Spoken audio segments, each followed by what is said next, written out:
the reason I have a background as a compositor is because I have a background as a photographer.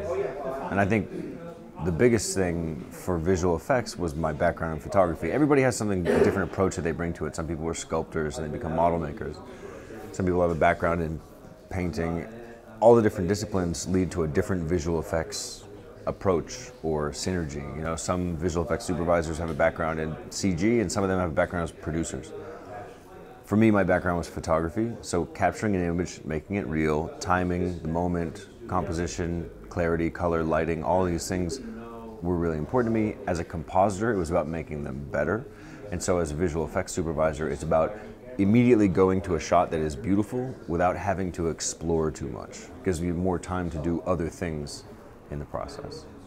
There's been a theory that compositing would go away because it makes sense that if you can do everything perfectly in the computer, then you can just, or in 3D, you can just render it out and you wouldn't need compositing. But the reality is that it's actually going the opposite direction. There's more 3D is happening in compositing than it is in 3D. Eventually these two things merge to some extent, but I don't think that there's any doubt that compositing is getting a lot more difficult. Like when I was a compositor, you know, in the early days, life was relatively simple. I mean, sure, I'd have 200 layers of something and thousands of frames of complicated animation and roto and all this stuff. But now it's like, I mean, then you couldn't load in 3D geometry. You could barely load in a camera match move. You could, you know, you had 2D tracks.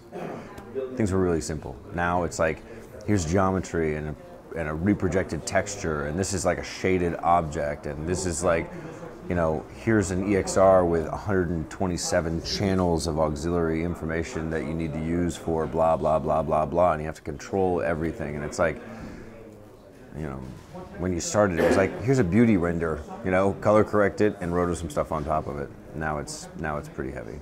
So, and especially with stereo, the difficulty of stereo and working with modern production footage. You know, back then it was like, we worked on film. Here's a film scan.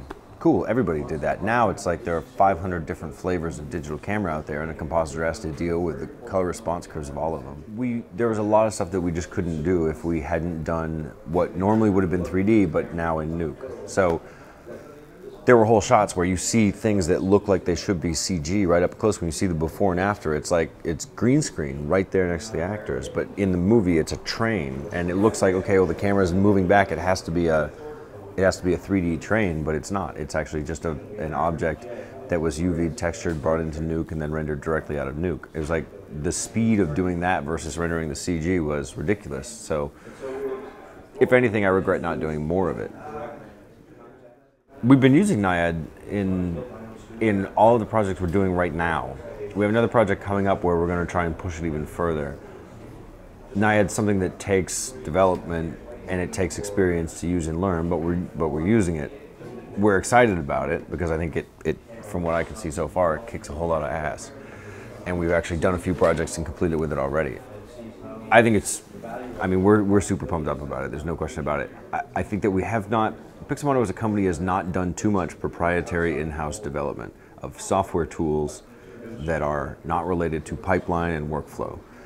We've done a ton of development and have a lot of developers right now working on all kinds of the global communication and efficiency and pipeline tools and artist interaction with the software.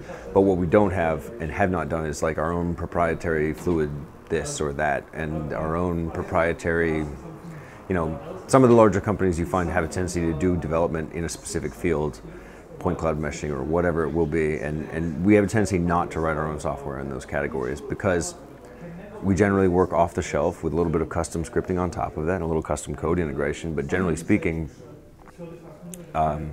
it gives us the ability to stay up to date with a particular software package's bug fixes and feature request cycle without having to maintain that with an in-house software development team. Well, I think when television went to HD, there really stopped being a demarcation line between what the quality level should be, because now there's not so much of a difference. It used to be, it was easy, like television, small box, film, big canvas. Now there's not any difference on a technical level, so we use the exact same approach to compositing and to lighting and CG rendering a television show as we do a feature film. Now the only difference is that we have to do it faster. and usually quite a bit faster. So if anything, it's funny, people act like television is a downgrade of feature films. And if you look at the quality levels that people generally create, you're right. But technically speaking, there is no reason that all television projects shouldn't be like the advanced feature films, so to speak. It's like, do the quality level of work that you do on a feature film, but then do it in 1/10 of the time, you know, for half of the budget.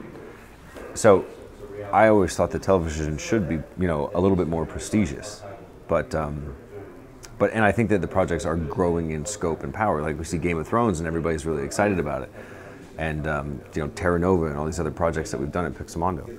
So I think that as we get more efficient about what we do, we'll be able to do bigger and better things on projects like that. There's other companies like Stargate that are doing near real-time on-set integration in a lot of aspects, being completely merged with the production, you know, rather than just on-set supervision.